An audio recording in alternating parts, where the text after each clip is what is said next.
Story 1. Be concrete with answers. When I was a child, I was always confused by metaphorical responses, and my literal thinking did not help. I am not a parent, but based on my experience, I would say that one of the most important things is to ensure your child can understand the meaning behind questions, answers, and instructions.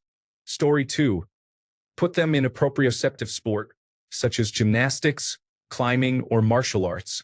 If they cannot manage the social group aspect or get overstimulated, consider hiring a private coach. If that is too difficult, occupational therapy can be an option, though I recognize it can be very expensive. Developing proprioception and hand-eye coordination is much easier when the brain is young and adaptable, and it can serve as a great outlet for self-soothing behaviors. It will not be as easy as placing a neurotypical child on a soccer team. I personally dropped out of team sports, but I pursued gymnastics, archery, rock climbing, and swimming. A friend of mine tripped over a bench in gym class and shattered his elbow. We are often dismissed as being clumsy, but not developing these physical skills at a young age can be limiting later in life. Story 3. Make sure you are clearly asking or telling what you want to convey, without inferring, implying, or assuming. The garbage needs to go out is not a request for your child to take out the garbage. It is a statement of information. If you want them to take the garbage out, tell them directly to do so. Hey Riley, take the kitchen garbage out and put it in the big bin. Never assume that they will know to do something else when you only ask them to do one thing. For instance, asking them to take out the kitchen garbage does not mean you are also asking them to take out the recycling or the bin in the bathroom. Avoid using the phrase, "You know what I mean." We take what you say at face value and do not reinterpret it after you say it. Black is black, blue is blue, and green is green. Do not ask your child to get the black towel from the shelf if it is actually blue. Those are two different colors. Your child will see the blue towel, realize it is not what you want, and continue looking for the black towel. Similarly, if they ask you to buy a black school bag, do not buy the blue one simply because you think it is similar. It is not. Say what you mean and be honest. Your child trusts what you say to be true and will believe you. Do not lie or use misleading statements. If they discover you are not being truthful, it will damage their trust in you. Story 4. Let them know when you are overwhelmed. My son is autistic and can really overwhelm me in stressful situations. For example, today we were in town after school to run errands. My son became really boisterous with his sister, trying to do trust falls in the middle of a shop. I told them to stop and could feel myself starting to panic. We couldn't leave the shop because I was waiting to talk to a pharmacist about a new medication. I spoke to my son quietly and told him I was overwhelmed and feeling panicky. He instantly stopped and seemed to understand that I needed him to cooperate with me. He was helpful after I shared how I was feeling and even made the pizza when we got home. I don't know if it's the same with others, but in many ways, I treat my son as an equal and understand that respect goes both ways. He thrives on input, as I call it, constantly asking questions but quickly changing to the next topic. Story 5. An autistic adult raising a possibly autistic child here. Take an interest in their interests. Ensure they never feel weird or out of place at home. Teach them that their differences make them special, and express joy and pride in them no matter what. Give them control whenever possible, even in small matters, such as whether to leave now or in 2 minutes. Provide plenty of unstructured time with no demands. They may need more time to recharge than other children. Always explain the reasons behind your requests and maintain a no stupid questions policy. Story 6. Remember to always prioritize your child's happiness over what others may think if your child is doing something unusual but harmless in public. Story 7. Emphasize their strengths and do not make too much of their weaknesses. There is plenty of time and reduced demand. Ample sleep is essential. Most importantly, provide as much autonomy and control over their lives as possible. Story 8. Assume that if direct eye contact is made, they are discussing something that is seriously important to them. Even if you do not think it is important, listen to them. Story 9. I didn't find out I was autistic until my mid-30s. My best piece of advice is to learn about the common ways that autistic individuals struggle and to keep an eye out for signs. The signs are not always loud and obvious. Because a child may not have the words to express what they are struggling with, they might not even understand what is happening or why no one else seems to be bothered like they are. They might not know they are allowed to struggle with a particular issue. For instance, when I was in elementary school, I felt absolutely overwhelmed by the sensory overload of the classroom. Strange faces everywhere. Everyone loud and socializing and happy, colors and noise and lights and new things every 5 minutes. I would try to retreat into my own mind to escape the room. I had no idea what was going on. I just felt like an outsider. I had no way of expressing this confusing internal experience to my parents. All they knew was that I was a bit shy. If my parents had known to look for certain signs, they might have caught it. Being tired, trying to stay home sick from school sometimes, and being sensitive to noise when I was already overstimulated from the school day were all clues. Just observe closely, and if you suspect a child is struggling with something, start asking questions to gain a clearer understanding. Story 10. Assume they are saying what they mean and are being honest. Do not project any double meaning onto their words. It is not there. You are just adding unnecessary confusion to the communication. Story 11. Be clear and precise with your instructions. I am ADHD, and it took a long time to realize that when my mom asked me to clean the kitchen counters, she also meant to wash the dishes. To me, those are two separate tasks. Understand that when they ask why something should be done a certain way, they are not being difficult. They genuinely want to know the reasoning behind it. For example, telling a child to put the meat on the bottom shelf of the refrigerator may not make sense to them, as they perceive the whole refrigerator to be the same temperature. However, explaining that we put meat on the bottom shelf to prevent leaks from contaminating other foods helps them understand and increases the likelihood they will follow the instruction. Give them grace while also teaching them societal expectations. It is okay to be unique to a point, but children can be unkind. Educate them about the realities of social interactions so they do not always have to learn the hard way. Story 12. Get them assistance. My older brother was diagnosed with autism when he was 4, and I didn't receive my diagnosis until I was 28. I am currently experiencing severe burnout and am considering applying for government disability, while my brother has had a job for over 10 years. He received extra tutoring in the subjects he struggled with: occupational therapy, speech therapy until puberty, group therapy for kids with autism, and generally received a lot of help and extra care. I received none of that, failed algebra twice, it would have been 3 times, but I was passed out of pity because it was starting to reflect poorly on the school, and struggled to identify my own emotions and thoughts. Whether a child is generally well-adjusted or not, get them therapy. It can be traumatic living as a neurodivergent person in a neurotypical world. Story 13. Older sister of a brother with autism. Take an interest in their special interests. They may talk about them a lot, and it's a great way to bond. Be clear about boundaries and expectations, avoiding vague hints. The Finch app really helps my brother with his daily chores and self-care. Take them seriously and treat them well. They are autistic, not stupid or childlike. My brother has a mild form of autism. He can't work but is otherwise a very sweet person and is turning out to be a responsible adult. He dislikes being treated differently because of his autism. Story 14. When you tell your child to do something and they ask, why? Don't simply say, because I said so, or because I'm your parent. Provide them with clear reasons and definitions. Story 15. Be explicit with instructions. Tidy your room is vague. Put your toys away is clear. The garbage is full is a statement, while take the rubbish out is an instruction. Routines are useful but can be difficult to start. Lists or visual charts where tasks can be checked off may help, such as a getting ready to go or getting ready for bed chart. Provide reasons for rules. If you can't think of a reason for a rule, consider its validity. Pointless or illogical rules will be ignored or challenged. Transitions and changes can be difficult. Provide time warnings and choices where possible. For example, we need to leave in 10 minutes. Would you like to start putting your shoes on now or in 2 minutes? Allow them to be themselves. Encourage their unique interests and listen when they want to share information. Let them stim and provide a safe space for them to go when they feel overwhelmed. The world can be challenging for autistic individuals. Make home a supportive environment. Story 16. My son's diagnosis helped me learn about my own. Observing behaviors is a significant part of life. If your child is doing something, pay attention to what you are modeling for them. Help them learn about their emotions and give them time to process them.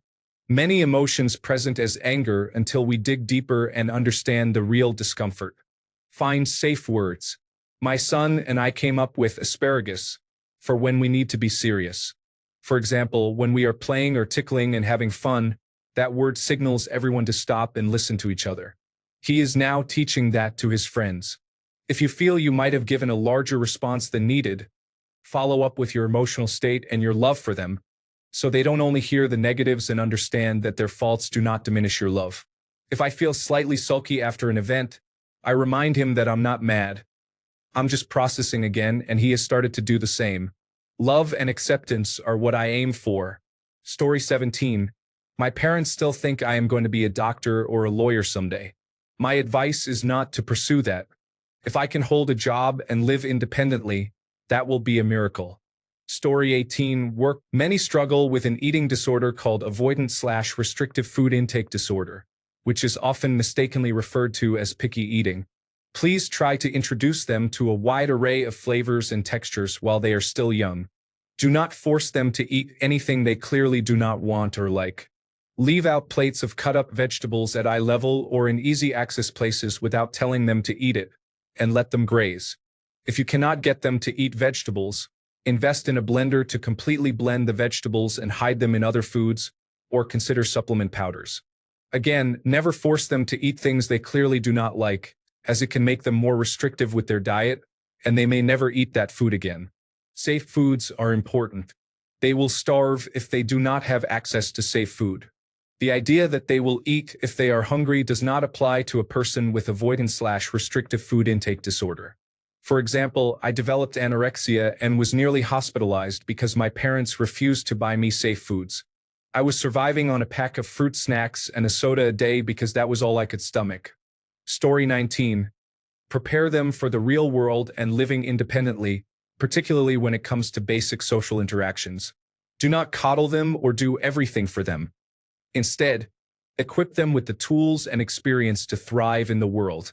You will not be there forever to assist them, so provide opportunities to learn in a safe environment rather than plunging them into adult situations unprepared. When I became an adult, I struggled to adapt because I did not know how to handle simple interactions, like purchasing a bus ticket, and this anxiety made me very avoidant. For some tasks, I can search online for guidance, but often that does not provide the detailed answers I truly need. I would have appreciated being taught these fundamental interactions. I do not mean being encouraged to do it spontaneously with minimal preparation. I mean having someone sit down with me beforehand to explain the entire conversation flow I should expect, what I can ask for, what responses I might receive, the differences between options, and any other important information to be aware of. Story 20. Not autistic, but please be kind and willing to help your children. I have encountered many autistic adults who are genuinely surprised when I offer them kindness or assistance. Story 21. As a late-diagnosed adult with attention deficit hyperactivity disorder and autism, I'm here taking notes about how to reparent myself. Much love to all the kind and compassionate adults. Your children are fortunate to have your guidance. My suggestion: reframe attention-seeking as connection-seeking. Story 22. Do not coddle them. Do teach them chores as early as possible, but ensure the chores are age-appropriate. Do encourage their specific interests. Story 23. Don't ask if someone wants to do something if what you really mean is that they must do it or that you will be hurt if they don't. Don't ask for opinions if you're not ready for an answer that might be negative. Pain is pain. Don't question its validity. Identify its source and fix it, even if the solution is uncomfortable. Pain is pain. Say what you mean. Talk with them, not about them. Ask if they would like to share their feelings about something, such as how bright lights affect them. Never take an augmentative and alternative communication device from someone unless you would consent to someone removing your vocal cords, only to return them when you behave. Believe their words and try to understand, rather than forcing your own interpretations. They put in significant effort to comprehend you, so you can make a similar effort with much less exertion. Nonverbal communication is valid. Engage with nonverbal individuals and treat their responses as conversational and normal. Ask for clarity as you would with anyone else. Pressure only works if the person is capable of handling it. Overprotecting someone will lead to difficulties in their life after your involvement. Discomfort can be beneficial in moderation. The comfort zone exists for a reason. All of these ideas can coexist. Everyone contains contradictions, and so do autistic individuals. If you notice these in them, recognize that they exist within you as well. You experience sensory sensitivities, overwhelming feelings, and moments of discomfort. Remember those times when you felt restless? That one food you found repulsive? The moments you needed to retreat because you were overwhelmed by noise? Autistic individuals navigate that constant challenge while trying to exist in your world. Interestingly, this advice is meant for autistic individuals in general, not just children. For children, these concepts should be amplified. Life is particularly challenging when you're young, so my main message is, be kind. Story 24. When your child expresses that something, such as a food, a work environment, or a particular sound, is unbearable, believe them. Story 25. Explain your reasoning and avoid using parenthood as an excuse. The phrase "because I said so" breeds resentment and encourages disobedience. Do not play guessing games where the child has to speculate about getting something they desire, like a weekend sleepover or a favorite food. Clearly explain the reasons behind decisions. They will understand if you lack the money or have prior commitments. Listen when they express discomfort and find ways to address it. This may pertain to clothing, locations, people, food, or more. Some discomforts are unavoidable or necessary, and children need skills to cope with them. Story 26. I have attention deficit hyperactivity disorder, and so does my husband. We are yet to discover which one of us passed on the autistic gene to our daughter with both autism and ADHD, but in due time.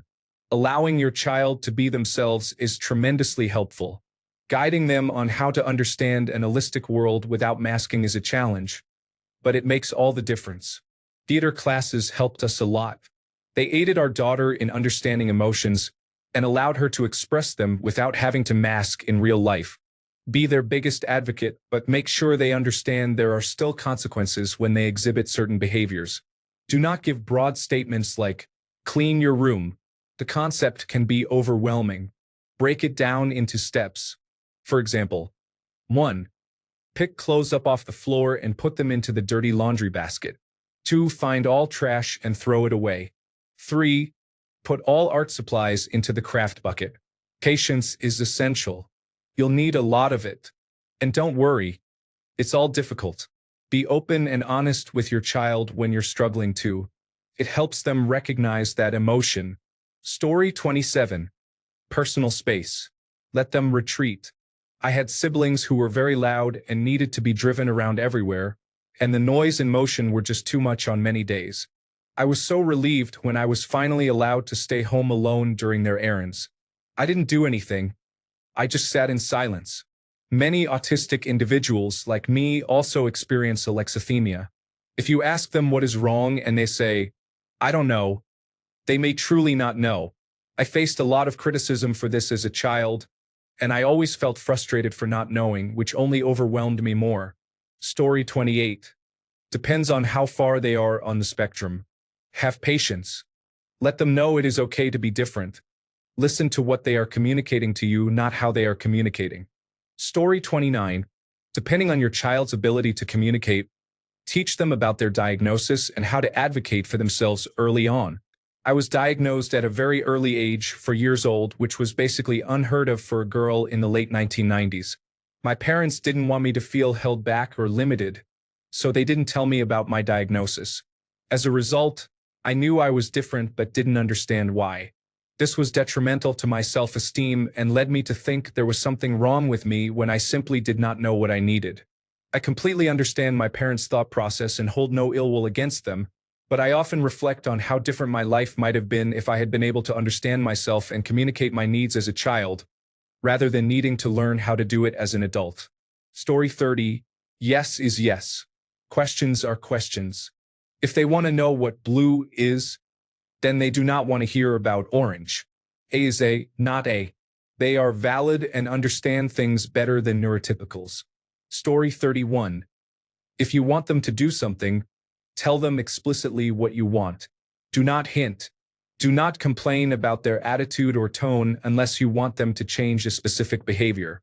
Be as specific as possible when asking them to do something. I was confused when my mom once accused me of always wanting things to be my way. It is logically impossible for me to want something to not be the way I want it. Do not insist on things always being your way made more sense. Do not tell them to do things that are not under their voluntary control. Lie down and be quiet is better than go to sleep. You cannot make yourself go to sleep. You can make yourself lie down and not talk. Related to this, do not tell them how they should feel. Feelings are not voluntary. Some actions are. There are appropriate and inappropriate ways to express feelings, but you cannot stop yourself from having feelings. Go over the behavior you expect before you go somewhere, especially if it is somewhere you do not go very often. In the car on the way to the grocery store, I would remind my kids that it is not okay to wander off, yell, run, or sit down on the floor. Notice that all of these are voluntary actions. Keep your expectations reasonable, especially in social settings. They are not going to consistently act like non-autistic people, especially when they are young. They are going to be bothered by some sensations that do not bother most people. They are going to get overwhelmed or upset. They are going to be less social than neurotypical people. They might dominate conversations and not notice when the other person is bored. You can talk about things that are or are not acceptable to do when you are overwhelmed, but they cannot choose to not be overwhelmed. They cannot choose to want to socialize. They are probably going to have less craving for novelty and variety than most people. That is just the way it is. If they want to watch the same show every day, let them.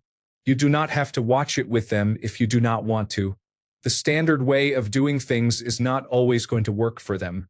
They might have to figure out their own way to accomplish certain tasks. Whether the job gets done or not is more important than how they do it. Story 32. Just because they struggle with something doesn't mean they need to be fixed. Sometimes the real work is teaching the world to be less cruel, not teaching the child to be less themselves. Story 33. I do not have autism, but I know many autistic individuals and I am also neurodivergent. Explain clearly, especially when discussing rules, as they often appreciate structure if it is logical. They value organization and schedules, so planning in advance and providing reminders about upcoming events is beneficial. Do not compel them to participate in activities that may overwhelm them. Instead, identify what specifically causes their discomfort and work on those aspects. Avoid excessive physical affection. While they may require some additional support, they are highly capable of accomplishing almost anything when given the chance to try. Story 34. Controversial opinion. Less support, more independence. When I compare how my parents raised me, disorders are for people who can't figure out how to adapt, and you are definitely smart enough to adapt. To the Generation Z individuals with autism spectrum disorder who have come through my workplace, just explain your limitations and people will find ways to accommodate you. I thank my lucky stars. I am told these young adults at least don't grow up thinking there is something wrong with them, and to be honest, neither did I. But they vary from annoying and wimpy to intolerant and intolerable. Story 35. Understand that executive dysfunction is a real struggle. It may seem difficult that your child cannot complete a task that you know they are fully capable of doing unless you are there urging them to do it. But that is how it works. It is not laziness or an inability to do it. It is a genuine difficulty in getting started. I am in my 30s now, and I still struggle with basic tasks like putting dishes in the dishwasher or starting my laundry. Story 36. Routines, clear and explicit communication, boundaries, and engaging them in normal everyday activities. Story 37. Patience is essential. Find a support group of other parents to share ideas and advice. but be cautious of those who define themselves solely by their child's achievements. Please do not compare your child to others. Some milestones may not be met, while others may occur at different times than those of typical children. I also never realized how beneficial routines could be until mine became disrupted. Story 38. Don't get angry at the child for asking questions. They may seem unusual or frustrating to others, but answering such questions in a polite and encouraging way helps us understand the world around us better. Story 39. Do whatever you can to let them live a life as free of anxiety as possible. Keep things calm. Be straightforward in your communication. Respond to outbursts with love. Lead every interaction with love. Let go of any preconceived notions about how to properly raise a child, and trust your instincts to parent according to your child's specific needs. Story 40. Love them. Meet them where they are. Don't be afraid to sit down and explain things. Remember that not everyone on the spectrum feels, reacts, or processes the same way, so what may be easy for you is not easy for them. Story 41. If they're young, understand the difference between a tantrum and a meltdown, and learn how to handle each with clear communication and actions. The number of times I had an overstimulated child confused with a child pitching a fit is significant, and they are not the same. Did my kids throw tantrums? Sure. Was it always that? Absolutely not. Understand the difference and be prepared to explain it to other adults in the moment. I live in the United States, so I don't use the term overstimulated, but yes. Story 42. My dad was autistic and knew I was too from the start. He always told me I would struggle socially, and he made it clear why. Then he would follow up by saying I had a natural talent for learning and should apply myself to fitting in, even though it's uncomfortable. Turned out just fine for me. I have many close friends, a long-term relationship, and a job. I've also met plenty of other people diagnosed with autism and can say for certain there is no one-size-fits-all. I think I got lucky. I wish you luck too. Story 43. Don't assume that individuals on the autism spectrum will always know what you mean. Be clear in your communication. Autistic individuals have certain habits, but check in to see if they have grown tired of those habits. They may struggle to disengage from behaviors they have held onto for a long time. Remember, their habits should not dictate your own. For example, my mother would consistently pack the same items in my lunch. To be fair, I had avoidant restrictive food intake disorder and was reluctant to try new foods, leading to me discarding my lunch. Rather than seeking new lunch options for me, they asked a teacher to supervise me during lunch to ensure I ate what I was given, which was humiliating. Habits vary in length for everyone, but remain open to change and reassure your child. If they are inflexible, make that your focal point. It will be easier and less overwhelming for them if they are not anxious about your reactions. I disliked it when my mother spoke for me, saying things like, "She won't like that," or "She'll never eat that." Speaking about someone as if they are not present is disrespectful. Remember that your child is a human being who deserves your support and respect. This is how you earn their trust. Additionally, consult with your child before discussing their diagnosis with others.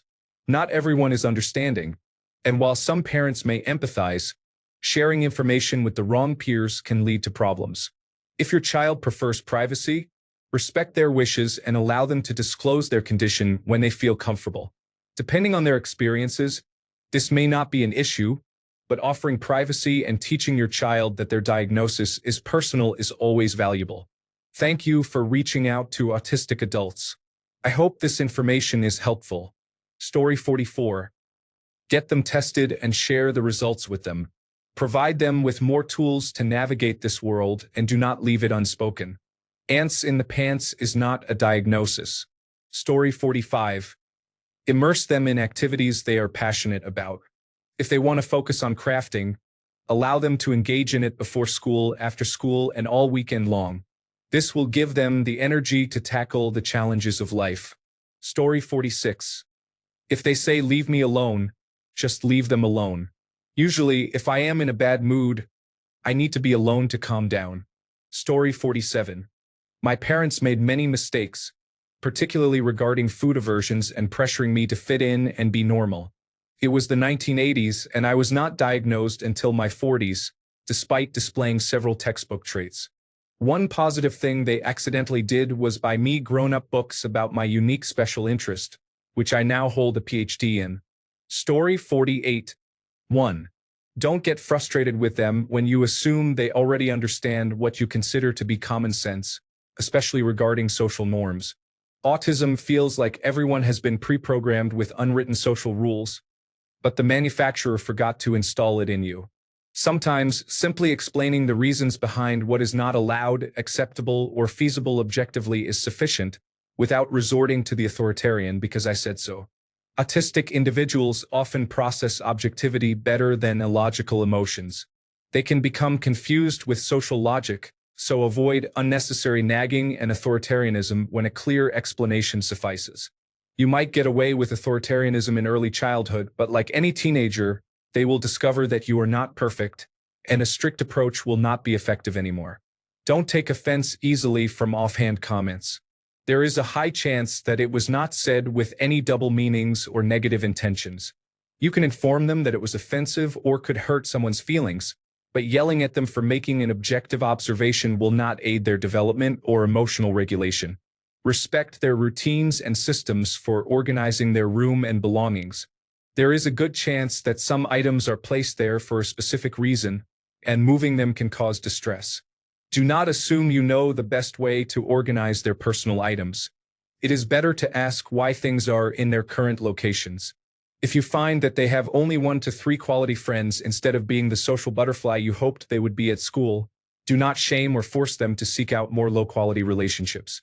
It is likely that your child will not succumb to peer pressure and the superficiality of teenage friendships. 1 to 3 genuine friends will be more beneficial than pretending to fit in with a larger group of insincere friends. Source: me, an adult diagnosed with autism late in life, highlighting the significant mistakes my mother made and continues to make. I am nearing 30, and our relationship is not strong.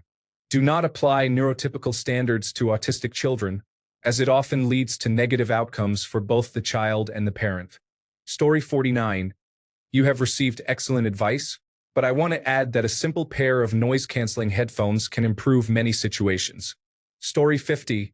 One of the main comments regarding this topic has been not to assume that children will understand what you mean, and I believe that is absolutely true. However, it is equally important to teach them not to assume they know what others mean either. Explaining things to children can be difficult and exhausting, especially if you have not given it much thought. However, it provides significant benefits for them in the future. Story 51. Okay, I'm gonna upset a lot of people with this one. Tell them just how badly the odds are stacked against them. 78% of individuals with autism are completely unemployed. 93% of autistic adults never move out of their parents' houses. Every time they apply for a job, if their resume is merely equal to a typical person's, they will be denied. The Americans with Disabilities Act might be fine in the classroom, but when it comes to employment, that and $1.50 might get you a soda. They need to fight, claw, and scratch for every single opportunity they can get. They should use every resource available because, while they might assume the playing field is level and that what is good enough for a typical person is good enough for them, it's not. It will either make them or break them. Honestly, if it breaks them, they never stood a chance in the first place. It's not fair, and it certainly isn't right, but that is the world we live in. Story 52. They might have trouble understanding some things that most people learn without being explicitly told. That's just how some of us are. Don't expect them to fit in socially. They might miss some details about how most people dress or act, and their attempts to fit in may not succeed. This isn't necessarily because they're not trying. If they're being bullied or harassed, take action. Do not tell them how their harmless behaviors are causing the bullying. If someone doesn't deserve to be verbally or physically abused for their actions, that doesn't change based on who is doing the abusing. It's not acceptable for children to be mean to individuals with autism because they're just kids, or boys will be boys. Story 53. This might be a controversial topic. At some point, individuals will need to learn to regulate in a socially accepted way. As an autistic person, I would love to rock and do my hand movements whenever I want, but many people find that distracting. I can, however, engage in more subtle stimming like playing with labels and, to some extent, swinging or bouncing my leg. If I do it too much, I am often told to stop. In a safe space with people who are understanding, individuals should feel free to choose which stimming method works best, especially if they are heading towards a meltdown. Unfortunately, many people tend to judge and stare if one does not find a way to quietly and subtly self-regulate. Story 54. Controversial opinion from someone with autism. If there is a risk of having a child with autism, consider the implications carefully. Nobody deserves to suffer and struggle their entire lives because of a decision made without fully understanding the consequences. Story 55. It is very dependent on their individual collection of difficulties. I work with complex behaviors in children in Adelaide. Story 56. Ask specific questions. I can't ask my child if she is hurting because we struggle with chronic pain. She will say no. But if I say, "What pain level are your legs today?" she will answer. Find a pain chart online that verbally explains what every number means. Print it out, laminate it, and carry it with you. Meltdowns in the emergency room because you can't pick an arbitrary number are not fun. When we go to camp, we explain that you have to go body part by body part. When you get mad at something they say, stop and ask yourself what they are trying to express. My child isn't trying to be rude. It often just comes out that way because she struggles with how to phrase it. Find the core issue and work from there. Even if you can't stand their interests, listen to them. Learn about it and support them. Keeping updated calendars on the wall helps a lot because it assists them with transitions and knowing what is expected of them. Short charts are useful so they know what is expected every day. Stickers are not necessary, just a simple chart. Give them some control, but realize they can't control everything. My child reached a point where we were having meltdowns over clothes because she insisted on wearing a specific outfit every day. I eventually had to throw all of her clothes away and provide her with random options to reset things since she wouldn't let us buy new shirts when the old ones were falling apart. I tried taking her shopping multiple times, but it ended poorly each time. For a while, I kept her clothes in my room and picked out her outfits daily until she adjusted. This was done in close collaboration with her therapist. Always ask why. For a time, when my child was 4, she wanted short hair and kept saying she was a boy. We let it go at first. She was just 4. But eventually, I asked her why she wanted to be a boy. The answer was simple. She liked superheroes and Legos, which were heavily marketed toward boys at that time. I now have a 15-year-old girl who builds Spider-Man Lego sets. The first time she found Girl Avenger underwear in the store at 5 or 6 years old, she cried, screaming that they made them just for her. Then superhero-themed products for girls started to emerge, which was a significant turning point in her life. As for her hair, we cut it short because she was tired of managing long hair that would get in her food. Now, I'm confused about her current hair situation. It's long again, down to her waist. She talks about wanting it short, but when I offer to take her to get it cut, she refuses. I'm sure there's a reason behind it, but that's how it is. So why is always a big question in our house. Prepare them for medical appointments. If you suspect a blood draw, let the children know in advance, or else they won't be prepared, which can lead to a meltdown. Every child is different, but that's our experience. I always keep some kind of sensory item on me. I have sensory stickers in my planner, which I always carry, so they can use those.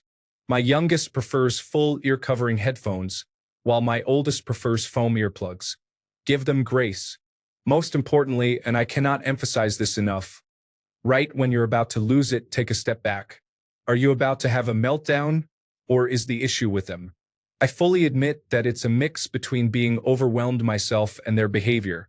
Sometimes, I do melt down in front of them and raise my voice, but I always take accountability and apologize. Thankfully, they understand. It doesn't make it right. Melting down on them is never appropriate. I don't hit them, I just yell and cry. I always apologize and explain what steps I will take to prevent it in the future, and over time I've improved. So extend grace to them and to yourself. Find resources and use them. Don't downplay things when asked about these resources. Getting help in the home has been the best thing possible for us. Don't think someone deserves it more. They may, and if they do, the resource program will assist them first. Don't be that person. Love yourself enough to accept the help. Our aid helps with cooking, cleaning, laundry, playing games, monitoring computer time, and allows me to grocery shop without two older kids touching and grabbing everything. Get the help and apply. The most they can say is no. Story 57. Learn from your own childhood and what you didn't receive but should have, and apply it to your children. The biggest issue I had was receiving direct questions and direct answers. Being vague left me confused or frustrated. For example, telling me to clean my room would make me avoid it or resist, while instructing me to clean the floor because it was the mess motivated me to actually do it. Additionally, breaking all my chores into smaller tasks was very helpful. Making everything a game or a personal quest made a significant difference. Story 58. On top of all the great advice from everyone else, I would add the importance of helping them learn limits and respect boundaries. Some young autistic adults diagnosed in childhood struggle with this because they were often given a pass in their youth due to their diagnosis. Clearly, their needs must be respected, and they should not feel pressured to mask their behavior. For example, many autistic individuals engage in stimming. However, if their stimming behavior, such as listening to loud music, can legitimately impact others, you might want to help them find an alternative method like using headphones. The challenge is to find a balance between their needs and the boundaries of others, as well as determining when and how to make necessary adjustments. This aligns with the same advice shared previously. Explanations are very important. Understanding the reasons behind actions is key. Story 59. Create a daily schedule or structure so that every day follows the same routine. Do not treat them as if they are mentally impaired or need pity. Their brains are wired differently. Engage in conversation with them. Ask for help if you need it. There are many professionals or autistic adults who can offer advice and support. Story 60. Embrace the words weird and ridiculous as badges of honor. Let your kids know they are weird, and that's great. Being weird is unique. Being weird is interesting. Being weird is fine. The truth is, other kids will call your child weird, so make sure you raise them to not fear that label.